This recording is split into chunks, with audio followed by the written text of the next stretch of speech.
Hi everyone, आज के session में हम लोग डिस्कस करेंगे माई स्क्वेल के अंदर में कॉन्स्टेंट्स का क्या कंसेप्ट है। काफ़ी डिटेल में और प्रैक्टिकली हर एक कंसेप्ट को समझने की कोशिश हम करेंगे। सबसे पहले यहाँ पे हमारे पास में कांस्टेंट का मतलब क्या होता है उसको हम समझते हैं।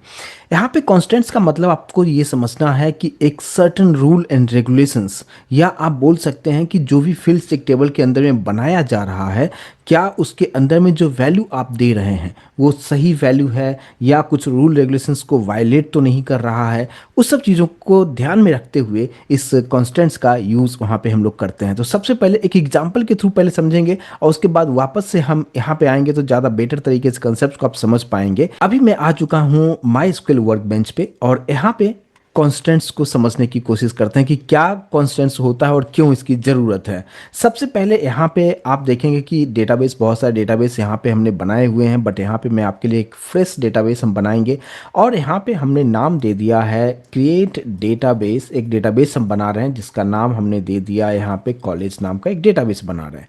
इसको आप सेलेक्ट कीजिए और यहाँ पे रन कर लीजिए। यहाँ पे आप देखेंगे नीचे डेटाबेस हमारे पास बन चुका है और इसके बाद यहाँ पे आते हुए यहाँ पे करेंगे यूज कॉलेज। लेकिन उससे पहले यहाँ पे देख लीजिए इस पर्टिकुलर कमांड को रन करने से पहले यहाँ पे आप देख लीजिए कि क्या कॉलेज नाम का डेटाबेस हमारे पास बना या नहीं। तो ऑब्वियस सी बात है, यहाँ पे बन तो चुका है बट यहाँ पे आपको देखने को नहीं मिल रहा है। तो आप यहाँ पे ये जो रिफ्रेश वाला जो ऑप्शन है इसको आप क्लिक करेंगे। जैसे ही क्लिक करते हैं आपको यहाँ पे देख पाते हैं कि कॉलेज नाम का डेटाबेस हमारे पास में बन चुका है। अब यहाँ पे इस डेटाबेस के अंदर मुझे जाना है, सेलेक्ट करना हो तो उसके लिए हम यूज़ करते हैं यूज़ और डेटाबेस का नाम जो कि है यहाँ पे कॉलेज हम कर रहे हैं।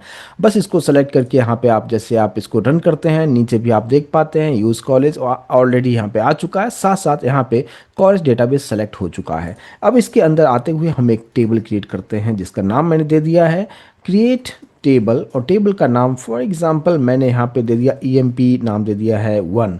और इसके अंदर आते हुए हम कुछ फील्ड्स बनाएंगे। सपोज हमने यहाँ पे एक रखा आईडी में बना रहा हूँ जो कि इंटीजर में होगा, और दूसरा एक फील्ड में ले लेता हूँ एज के लिए और एज भी मैं रखता हूँ इंटीजर में ही। और सिर्फ इतना रखने के बाद आप चाहते हैं कि इसमें कुछ आप डेटा पास करना, लेकिन उससे पहले आप यहाँ पे देखिए कि अगर मैं इसको सेलेक्ट करते हुए इसको हम रन करके आपको दिखाएं तो यहाँ पे प्रॉपर तरीके से यहाँ पे रन हो चुका है, यानी EMP1 नाम का एक टेबल ऑलरेडी क्रिएट यहाँ पे हो चुका है। अब इसके अंदर में अगर आप यहाँ पे देखना चाहें कि बना या नहीं बना तो यहाँ पे देख सकते, जैसे मैंने यहाँ पे इसको रिफ्रेश हम करेंगे।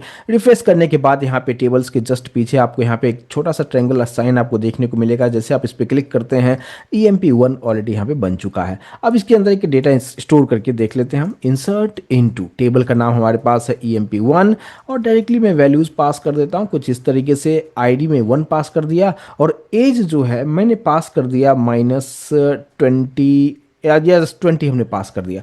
अब आप बताइए कि अगर आप इस तरीके से अगर आप करते हैं और यहाँ पे इसको सेलेक्ट करते हुए इसको आप रन करके अगर आप देखेंगे तो यहाँ पे डेटा वो इंसर्ट हो चुका है।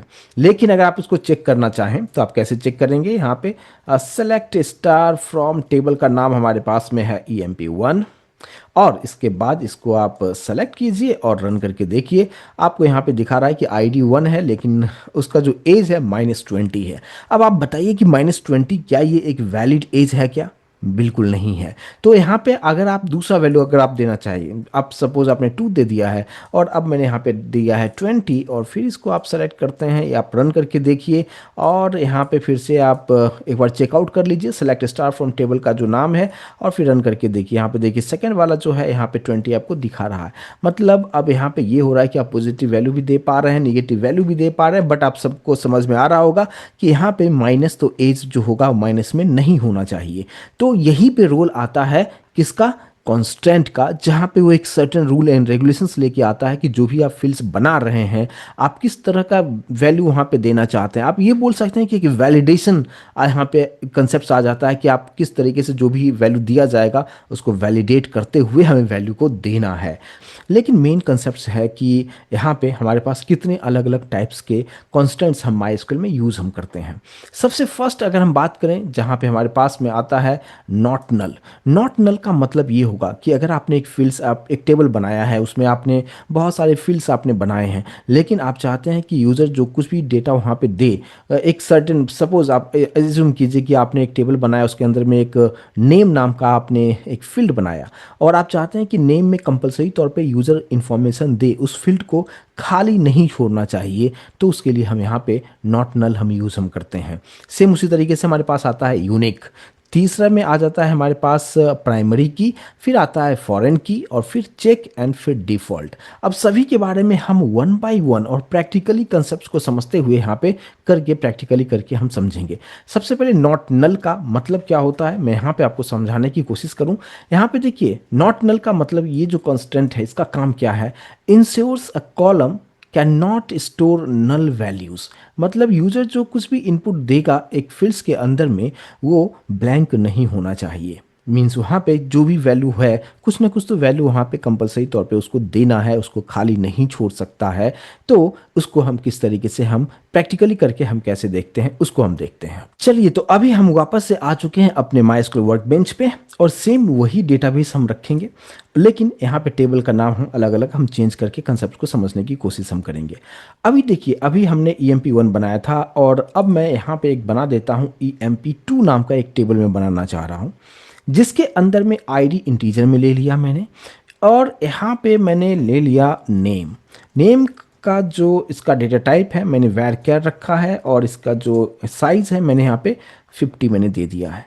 लेकिन अगर आपने यहाँ पे आते हुए आपने कर दिया है नॉट नल कुछ इस तरीके से, अब इसका एडवांटेज क्या होगा कि जब आप डेटा पास करेंगे यहाँ पे, तो यहाँ पे आपको देना है क्या, इंसर्ट इनटू EMP2, और वैल्यूज़ में हमने दे दिया है यहाँ पे 1, और फिर यहाँ पे हमने नाम पास कर दिया, जो कि मैंने मेरा नाम पास कर दिया है। ठीक है।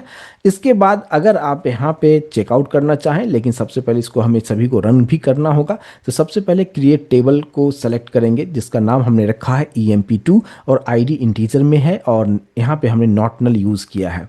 अब अगर आप यहाँ पे रन करके देखेंगे, नीचे सब कुछ ओके आपको दिखा रहा है, और अगर आप यहाँ पे रिफ्रेश करते हैं तो टेबल पे आप देखते हैं EMP2 हमारे पास बन चुका है। अगर ये EMP2 बन चुका है, और फिर अगर आप इसके अंदर में आप डेटा पास कर रहे हैं, जहाँ पे ID1 और निशांत हमने पास किया है, इसको आप सेलेक्ट करके यहाँ पे रन कीजिए। प्रॉपर तरीके से काम कर रहा है, कोई इशू नहीं है। अगर आप डेटा देखना भी चाहें तो लाइन नंबर 8 को सेलेक्ट करते हुए रन करके देख लीजिए, डेटा प्रॉपर तरीके से स्टोर हो चुका है। अब नॉट नल का एडवांटेज क्या होगा कि अगर आप यहाँ पे जो हम नाम हम पास कर रहे हैं, अगर किसी ने यहाँ पे छोड़ दिया, फॉर एग्जांपल हम दूसरा डेटा पास कर रहे हैं, 2 रखा, और यहाँ से हमने पास कर दिया है नॉट नल कुछ इस तरीके से, हम डायरेक्टली हम यहाँ पे नॉट नल हम इस तरीके से नहीं लिखेंगे, हम इन्हें लिख दिया है नल। अगर आप ऐसा करते हुए यहाँ पे आप पास अगर आप करेंगे, नीचे आप देख पाएंगे जो आउटपुट आपको जो दिखा रहा है, जो एरर कोड जो आपको दिखा रहा है, कॉलम नेम, यहाँ पे आपको मैं थोड़ा सा इसको ऊपर कर देता हूँ, आप अच्छी तरीके से देख पाएंगे। यहाँ पे आपको देखने को मिलेगा एरर कोड, आप यहाँ पे देख पाते हैं कि name can not be null यहाँ पे आपको दिखाता है। मतलब आपको कंपलसरी तौर पे यहाँ पे वैल्यू देना जरूरी हो जाता है। और अगर अभी इस केस में अगर आप यहाँ पे जाके अगर रन करके भी देखेंगे तो वो वैल्यू स्टोर नहीं किया है, जस्ट आपको वहाँ पे एक ही वैल्यू आपको वहाँ पे दिखाता है। राइट, तो आई होप कि अभी आपको ये कंसेप्ट समझ में आया होगा कि नॉट नल का मतलब क्या होता है, कि आपको कंपलसरी तौर पे वहाँ पे आपको वैल्यू देना ही होता है। लेकिन अगर ये नॉट नल नहीं होता तो इस तरीके से डेटा अगर आप देना चाहते हो कंपलसरी तौर पे वो ले लेता। जैसे मान लीजिए इसी टेबल को मैं यहाँ पे एक और टेबल में बना देता हूँ कि यहाँ पे 3 नाम दे दिया है। अब नॉट नल को मैं यहाँ से निकाल देता हूँ। अगर हमने नॉट नल को निकाल दिया है, अब इसका प्रॉब्लम यहाँ पे क्या होगा कि यूज़र अगर कोई भी डेटा अगर दे रहा है, यानी इस EMP3 यहाँ पे नाम देते हैं, यहाँ पे मैंने 1 रखा है और यहाँ पे नल पास कर दिया है, और यहाँ पे भी हम EMP3 हम यहाँ पे रखेंगे। अब देखिए, आप सबसे पहले इस टेबल को क्रिएट कर लेते हैं। EMP3 टेबल मैं क्रिएट कर रहा हूँ, यहाँ पे हमने रन किया, सब कुछ यहाँ पे देख पाएंगे ओके है। इसके बाद आप यहाँ पे जब डेटा आप इंसर्ट करते वक्त देखिए मैं ID1 दिया है और यहाँ पे कोई नाम पास नहीं कर रहा हूँ, जस्ट मैं नल लिख के छोड़ दिया है। और अभी रन कीजिए, यहाँ पे देखिए आपको दिखा रहा है 1 रोज अफेक्टेड। इसका मतलब क्या हो गया, ये डेटा वहाँ पे ले चुका है। और यहाँ पे अगर आप सेलेक्ट स्टार फ्रॉम टेबल का नाम पे आप यहाँ पे क्लिक करते हैं, यहाँ पे देख सकते हैं ID तो 1 दिखा रहा है, बट नेम के नीचे आपको नल दिखा रहा है। तो यहाँ पे ये क्यों नल दिखाया, क्योंकि हमने उसको यहाँ पे कांस्टेंट हमने अप्लाई नहीं किया जो कि इससे पहले हमने यूज़ किया था, नॉट नल। तो आई होप कि अभी आपको समझ में आ गया होगा कि नॉट नल अगर आप किसी फील्ड के आगे आप लगा देते हैं तो कंपलसरी तौर पे आपको यहाँ पे समझना है कि उस फील्ड में यूज़र को डेटा वहाँ पे देना ही है, नल नहीं छोड़ सकता है। तो ये हो जाता है हमारे पास फर्स्ट पार्ट कि यहाँ पे फर्स्ट कांस्टेंट जो है नॉट नल हम यहाँ पे किस तरीके से यूज़ हम करते हैं। मूव करते हैं नेक्स्ट पार्ट पे जो कि आता है हमारे पास में सेकंड जो पार्ट है यूनिक। यूनिक का मतलब नाम से आपको समझ में आ रहा होगा कि जहाँ पे हम डुप्लीकेट एंट्री अलाउ नहीं कर सकते हैं। फॉर एग्जांपल एक इसी टेबल को मॉडिफाई हम कर देंगे और यहाँ पे हमने बना दिया है EMP4। EMP4 के अंदर में आईडी रखा है, चलिए नेम भी हमने रखा हुआ है और यहाँ पे कॉमा करते हुए मैं एक ईमेल आईडी बना रहा हूँ और ईमेल आईडी को मैंने रख दिया है varchar और ब्रैकेट के अंदर में हम कुछ उसका साइज दे देते हैं। और अगर हमने कुछ इस तरीके से सिंपल सा हमने बनाया है, EMP4 में बना रहा हूँ और यहाँ पे इसको हम रन करते हैं, नीचे आप देख पाते हैं रन हो चुका है प्रॉपर तरीके से। अब इसमें डेटा इंसर्ट करके देखते हैं। इंसर्ट इनटू टेबल का नाम हमने रखा है EMP4, वैल्यूज़ में 1 और नेम में हम अभी मीनिंगफुल हम यहाँ पे पास कर देते हैं मेरा नाम, कॉमा देते हुए मैंने यहाँ पे ईमेल आईडी पास किया है nis@gmail.com, ये हमने यहाँ पे पास कर दिया है। अब अगर आपने यहाँ पे इसको रन कराया प्रॉपर तरीके से, यहाँ पे ये काम करेगा। नीचे आप देख पाते हैं सब कुछ ठीक है। डेटा अगर आपको देखना हो कि इंसर्ट हुआ या नहीं हुआ, EMP4 रखते हैं और इसको सेलेक्ट कीजिए और इसको रन करके देख लीजिए। अब देखिए यहाँ पे ID1 आपको दिखा रहा है, नेम में आपको निशांत प्रिंट करके दिखा रहा है, ईमेल आईडी भी प्रिंट करके दिखा रहा है। लेकिन अगर यहाँ पे नॉर्मल तरीके से हमने सारा चीज़ बनाया है, ईमेल आईडी को हमने बनाया है, सिंपल सा varchar रखा है, कोई कांस्टेंट हमने ऐड नहीं किया है। अब इसका ड्रॉबैक यहाँ पे क्या होगा कि अगर मान लीजिए कि आप चाहते हैं कि दूसरा एक डेटा हम स्टोर करना चाहते हैं, तो मैंने यहाँ पे दे दिया है कि ID2, यहाँ पे मैंने एक नाम दे दिया है श्री। अब देखिए ईमेल आईडी जो है मैंने वही रखा जो निशांत का ईमेल आईडी था। अब यहाँ पे अगर आप इसको सेलेक्ट करते हैं और रन करके देखते हैं तो देखिए यहाँ पे डेटा स्टोर हो चुका है और यहाँ पे कोई एरर आपको नहीं दिखाया है। और अगर आप यहाँ पे डेटा देखना चाहें तो इसको सेलेक्ट कीजिए और रन करके आप देखिए, यहाँ पे देखिए जो सेकंड पे हम फोकस कीजिएगा कि आईडी तो 2 दिखा रहा है, नाम श्री है, बट ईमेल आईडी nis@gmail.com ही आपको दिखा रहा है क्योंकि मैंने वहाँ पे डुप्लीकेट एंट्री कर दिया है। लेकिन ईमेल आईडी यूनिक होना चाहिए। आपका रिक्वायरमेंट कुछ इस तरीके से कि आप जब भी डेटा स्टोर करते हैं तो आपको ध्यान रख इस बात पे रखना है कि जो ईमेल आईडी होगा वो यूनिक होना चाहिए। एक ही ईमेल आईडी दो पर्सन को नहीं जाना चाहिए। उस केस में हम यहाँ पे कांस्टेंट यूज करते हैं यूनिक, राइट। तो ये ड्रॉबैक था, तो ड्रॉबैक वाला भी कोड मैंने यहाँ पे लिख दिया है। तो इसको हम सही कैसे करेंगे, सही करेंगे, इसी को हमने कॉपी कर लिया है और कॉपी करके नीचे हम रख देते हैं और यहाँ पे एक टेबल बना देते हैं, न्यू टेबल बनाएंगे। EMP5 बना दिया, सब कुछ वैसे ही हम रखेंगे। बस यहाँ पे ईमेल आईडी जो होगा, ईमेल आईडी को हम लोग बना देते हैं, यहाँ पे स्पेस लेते हुए आपको लिख देना है यूनिक। यहाँ पे यूनिक लिख दिया, बस ये अपना काम कर लेगा। इसके बाद अगर आपने यूनिक कर दिया है, आप चाहते हैं कि एक और फील्ड आपको ऐड करना चाहिए, तो मैंने यहाँ पे मोबाइल ऐड किया है जिसको कि varchar में हम रख सकते हैं, कोई इशू नहीं है। यहाँ पे मैंने 50 नहीं, हम चलो 11 रख देते हैं और यहाँ पे आते हुए हमने कर दिया है, इसको भी यूनिक हमने कर दिया है। अब ये 2 पार्ट हमने रखा है कि ईमेल आईडी और मोबाइल नंबर दोनों को हमने यूनिक रखा है। तो यहाँ पे इसको सेलेक्ट पहले कर लीजिए और यहाँ पे इसको रन कराइए। नीचे सब कुछ प्रॉपर तरीके से काम कर रहा है। इसको थोड़ा सा मैं क्लियर कर देता हूँ, आपको समझना आसान होगा। अब डेटा हम पास करके देखते हैं। अभी जो हमने टेबल बनाया उसका नाम है EMP5, तो यहाँ पे हम 4 की जगह पे हम लोग 5 रखेंगे। स्टार्टिंग से डेटा पास करते हैं, 1 रखा है, 3 रखा है और यहाँ पे जो है मैं ऐसे रख देता हूँ, निशांत रखा है और यहाँ पे ये रखा, ठीक है। नीचे यहाँ पे थोड़ा सा आते हुए हम यहाँ पे एक नंबर, हम मोबाइल नंबर पास करते हैं। हालांकि हमने varchar यूज़ किया है तो सिंगल कोट या डबल कोट यूज़ करना होगा। रैंडमली मैंने कोई भी नंबर पास कर दिया, 1 2 3 4 5 6 7 8 9 10 डिजिट का हमने नंबर हमने पास कर दिया है।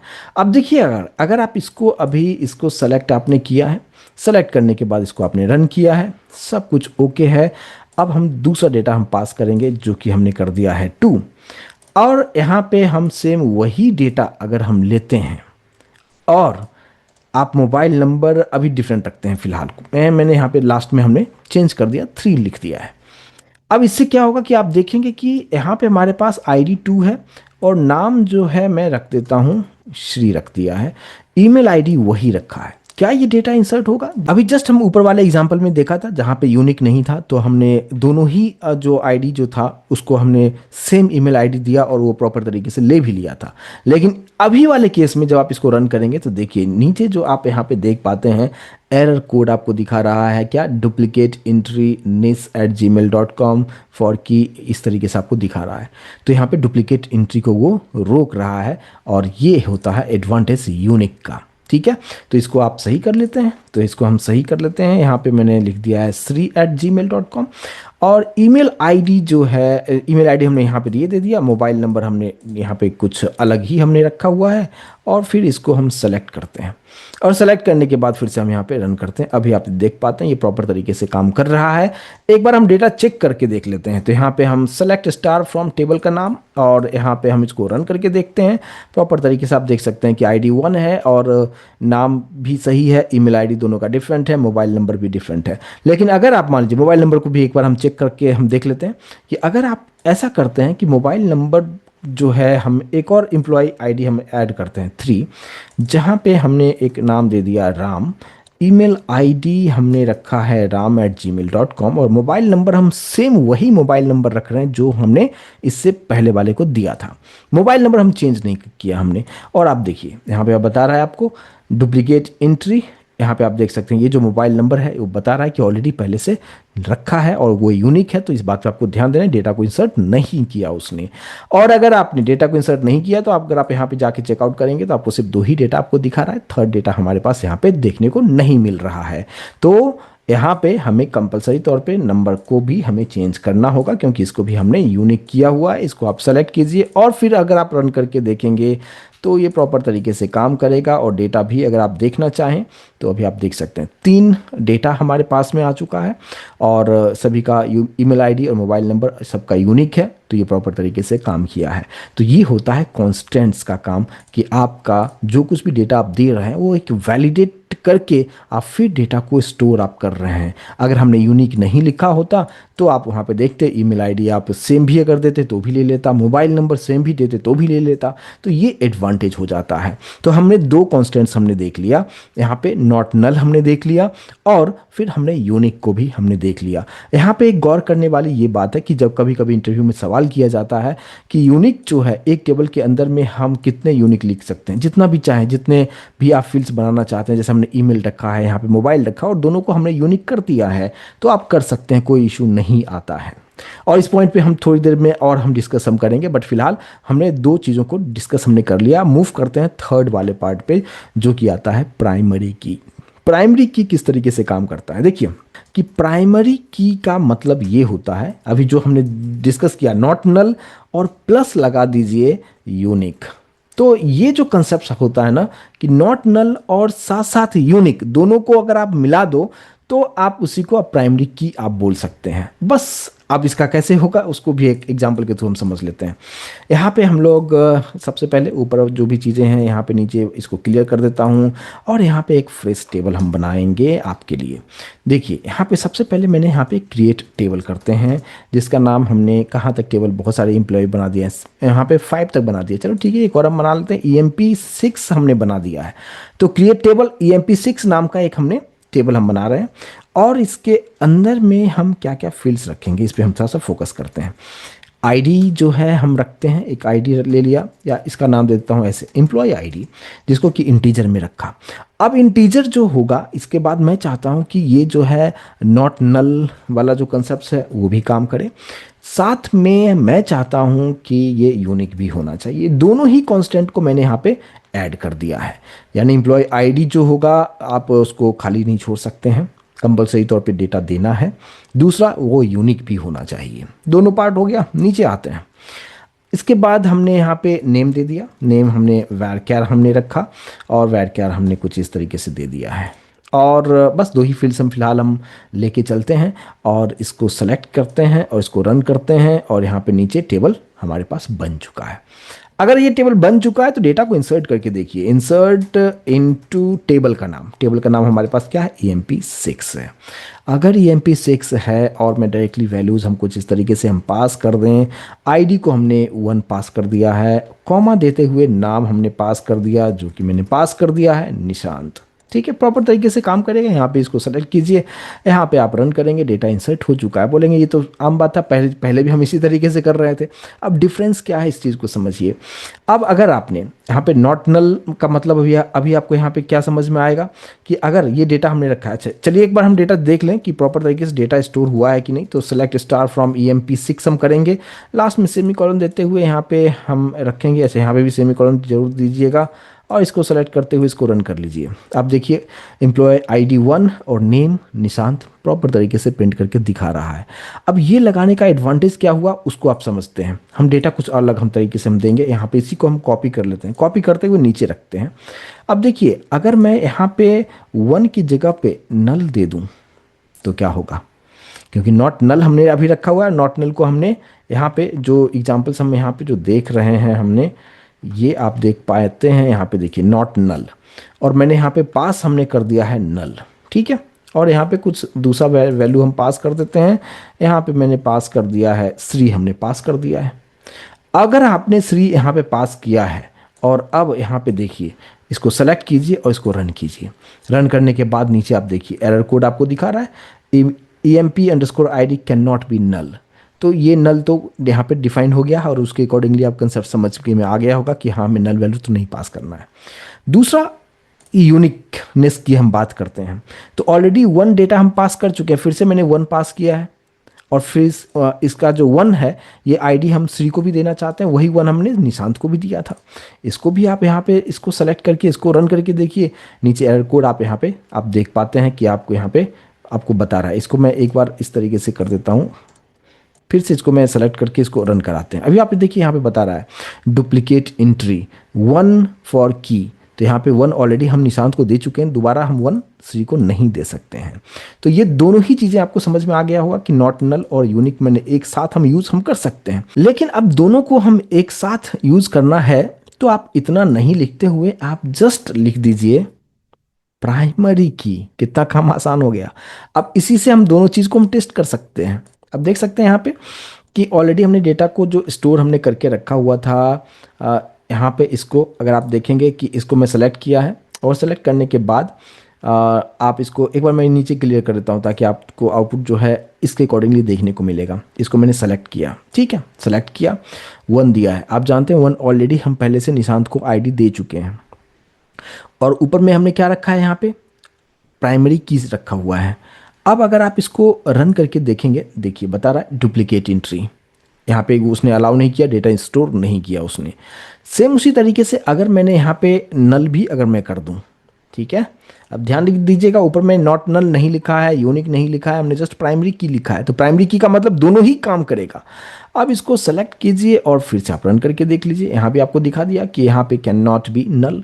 तो यहाँ पे दोनों ही चीज़ें हो गया कि डुप्लीकेट एंट्री को भी वो रोक रहा है, साथ साथ यहाँ पे बता रहा है कि नल भी नहीं होना चाहिए। तो ये दोनों ही चीज़ों को आप एक साथ आप करने के लिए हम अलग अलग कीवर्ड नहीं यूज़ करते हुए, यानी नॉट नल और यूनिक नहीं लिखते हुए, डायरेक्टली हम यहाँ पे एक ही कीवर्ड प्राइमरी की लिखते हुए हम काम कर सकते हैं। लेकिन ये अभी जस्ट थोड़ी देर पहले हमने डिस्कस किया था यूनिक। यूनिक के बारे में मैंने आपको ये बताया कि एक टेबल के अंदर में आप मल्टीपल फील्ड्स में आप कांस्टेंट आप लगा सकते हैं यूनिक को। लेकिन प्राइमरी की पे ध्यान दीजिएगा कि एक टेबल के अंदर में सिर्फ हम एक ही प्राइमरी की यूज़ हम कर सकते हैं, इस बात पे ध्यान दीजिएगा। तो अगर आप मान लीजिए कि एक टेबल आप बना रहे हैं, सपोज मैंने यहाँ पे टेबल का नाम दे दिया है 7, यहाँ पे एम्प्लॉय ID को आपने प्राइमरी की बना दिया, नेम है, ठीक है, लेकिन मैंने यहाँ पे कॉमा करते हुए मैंने दे दिया है एक और ईमेल ID ले लिया है, ईमेल रखा जिसको कि हमने varchar बोल दिया है। यहाँ पे हम कुछ साइज हम दे देते हैं और अब मैंने यहाँ पे भी इसको भी मैं चाहता हूँ कि ये प्राइमरी की होना चाहिए। तो अब जैसे आप यहाँ पे ईमेल ID को भी प्राइमरी की किया है और एम्प्लॉय ID को भी आपने प्राइमरी की किया है, और फिर अगर आप इसको सेलेक्ट करके आप जब रन करेंगे आप यहाँ पे देख पाते हैं कि क्या बता रहा है, मल्टीपल प्राइमरी की डिफाइंड। ये एरर कोड है। तो आपसे कभी कभी इंटरव्यू में सवाल किया जाता है कि what is difference between unique and primary की। तो प्राइमरी की का मतलब आपको समझना है कि दोनों ही चीज़ों को रख सकते हैं, यूनिक और साथ साथ नॉट नल। दोनों होना चाहिए। लेकिन यहाँ पे प्राइमरी की आप एक टेबल के अंदर में किसी एक ही को लगा सकते हो, दो एक से ज़्यादा को बिल्कुल नहीं लगा सकते हैं। लेकिन यूनिक जो होगा, अभी हमने ऊपर जो देखा था, हमने मल्टीपल यानी ईमेल आईडी को भी यूनिक कर दिया था और मोबाइल नंबर को भी यूनिक कर दिया था, तो वो चीज़ पॉसिबल है। बट प्राइमरी की एक टेबल में एक ही को आप दे सकते हैं। तो ये हो गया प्राइमरी की के बारे में, और एक आपको कंसेप्ट से आई होप कि समझ में आ रहा होगा।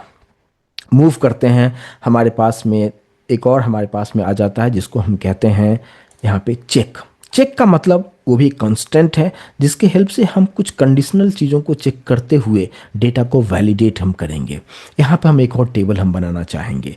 अब इसी टेबल को हम लोग यूज़ हम कर लें तो ज़्यादा बेटर होगा, टाइम भी सेव होगा। इसी को मैंने कॉपी करते हुए यहाँ पे कॉपी कर लिया हमने, और नीचे हम लोग यहाँ पे रख देते हैं। इस टेबल का नाम हमने दे दिया है EMP8 नाम दे दिया है। एम्प्लॉय आईडी प्राइमरी की अब समझ चुके हैं तो यूज़ कर सकते हैं। नेम हमने रखा है यहाँ पे varchar। इसके बाद ईमेल आईडी को मैं हटा देता हूँ और एग्जाम्पल को सिंपल रखता हूँ। यहाँ पे मैंने दे दिया एज। अब एज जो है मैं चाहता हूँ कि इंटीजर में हो, लेकिन वो एज जैसे अभी हमने जो देखा था कि एज हमने माइनस में भी दे दिया था तो वो ले लिया था। अब यहाँ पे आप कंडीशन लगा सकते हैं, उसके लिए आपको यूज़ करना है चेक।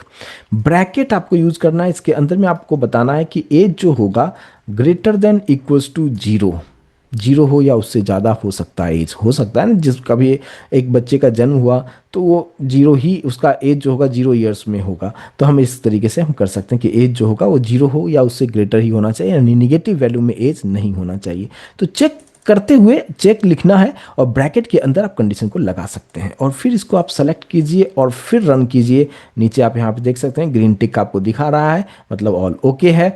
अब यहाँ पे डेटा भी हम दे के देख लेते हैं। फिलहाल यहाँ पे नीचे इसको क्लियर कर लेते हैं और फिर हम डेटा इंसर्ट करते हैं। यहाँ पे इंसर्ट इनटू और टेबल का नाम है हमारे पास EMP8, और फिर हम यहाँ से हम डेटा हम पास हम कर देते हैं डायरेक्टली वैल्यूज़ लिखते हुए, और डेटा हम दे देंगे एम्प्लॉय आईडी 1 दे दिया।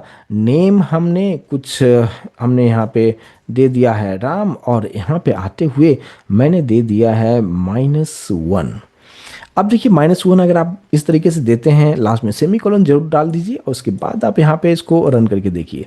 आप देख सकते हैं यहाँ पे चेक कॉन्स्टेंट्स यहाँ पे जो दिखा रहा है कि employee8_ चेक जो आपने लिखा है इज़ वायोलेटेड आपको दिखा रहा है। मतलब यहाँ पे जो रूल आपने लिखा है वो यहाँ पे जो कंडीशन आपने जो लगाया है वो कंडीशन को सेटिस्फाइड नहीं कर रहा है, जो यहाँ पे आप लिख रहे हैं -1।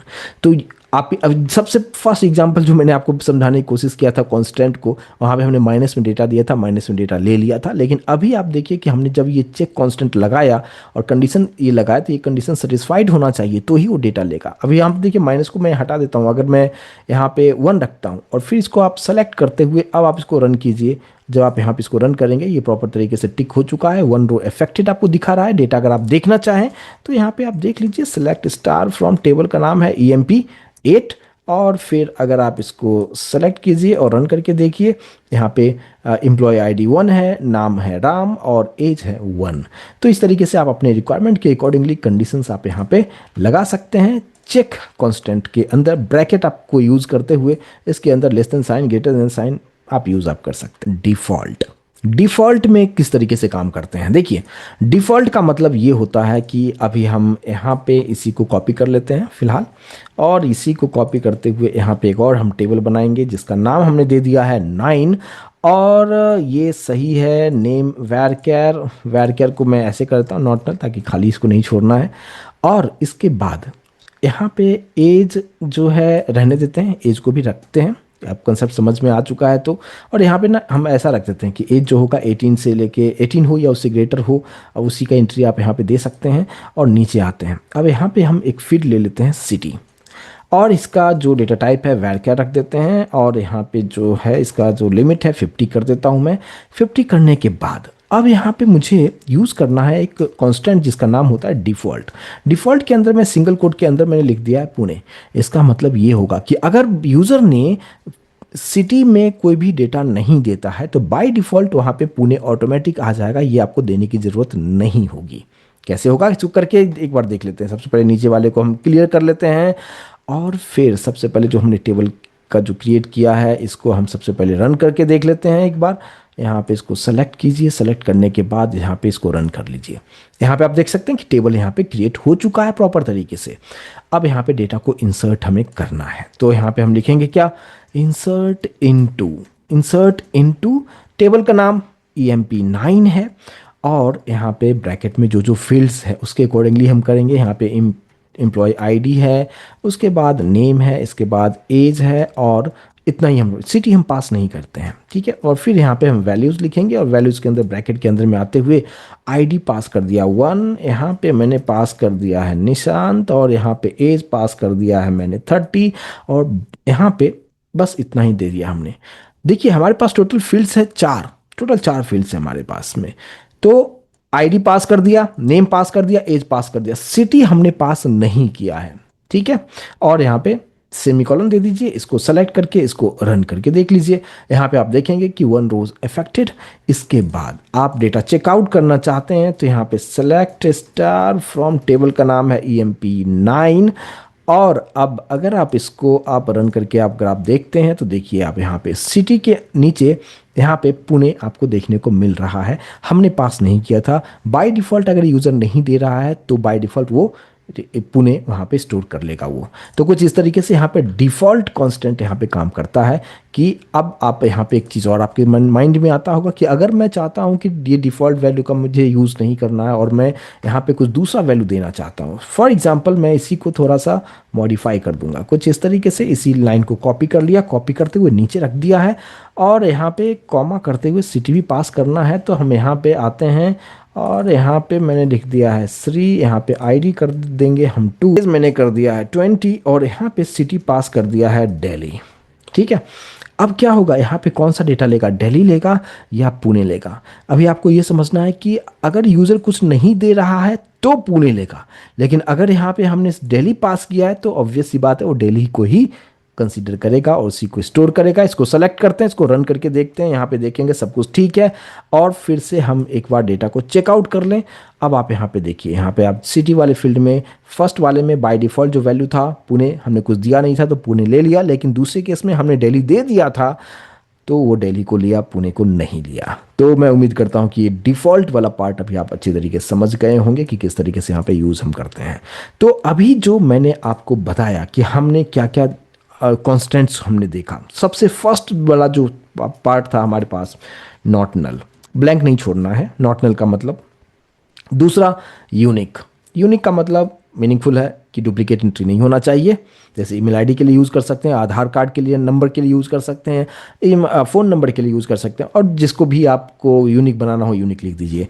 एक टेबल के अंदर में मल्टीपल यूनिक आप यूज़ कर सकते हैं। उसके बाद प्राइमरी, प्राइमरी का मतलब मैंने आपको बताया कि दोनों को ऐड कर दो, जिसमें नॉट नल हो साथ साथ यूनिक हो तो उसको हम कहते हैं प्राइमरी की। लेकिन एक टेबल के अंदर में सिर्फ एक और एक ही हम प्राइमरी की बना सकते हैं। इसके बाद हमारे पास में आ गया, हमारे पास में हमने चेक डिस्कस कर लिया, इसके बाद डिफ़ॉल्ट को हमने डिस्कस कर लिया। तो इतना पार्ट है, लेकिन एक कंसेप्ट और आता है जिसको हम कहते हैं फॉरेन की। तो ये फॉरेन की के लिए हम सेपरेट एक क्लास रखेंगे जहाँ पे हम फॉरेन की को समझेंगे। बट यहाँ पे अभी जितना भी मैंने आपको बताया है, नॉट नल, यूनिक, प्राइमरी की, चेक और डिफ़ॉल्ट, मैं उम्मीद करता हूँ कि कंसेप्ट समझ में आया होगा और इसको आप अच्छी तरीके से प्रैक्टिस कर लीजिए। ये नोट्स भी आपके साथ में शेयर कर दूंगा, और कॉन्स्टेंट्स मैं उम्मीद करता हूँ कि आपको समझ में आया होगा। मिलते नेक्स्ट सेशन में, आगे का पार्ट डिस्कस करेंगे। Thank you so much guys.